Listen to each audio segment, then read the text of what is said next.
دیکھیں جی، اس ظلم اور جبر کے نظام میں ہم صرف اپنا ان کے ساتھ ادارے جہدی کرنے کے لیے آئے ہیں کہ اگر اس ظلم کے نظام میں اور اس نظام کے اندر ایک پگوڑے کو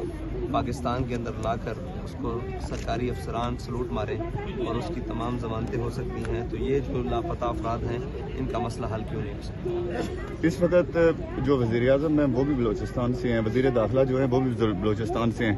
آپ نے گزشتہ ان کے یہاں پہ پہنچنے کے بعد ان کے جو ٹویٹس ہیں یا ان کے جو پیغامات ہیں وہ سنے ہیں، کیا کہیں گے آپ؟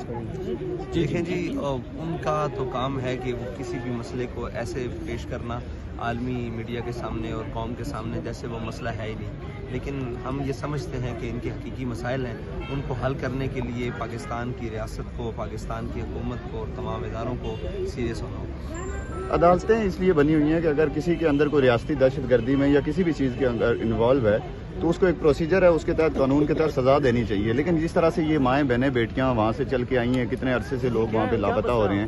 کوئی ان کا پرسان حال نہیں ہے، تو اس پہ کیا کامنٹ کریں گے؟ دیکھیں جی، یہ تو ریاست کی ذمہ داری ہے اور ریاست کو اپنے تمام شہریوں کو برابر حقوق دینے ہیں،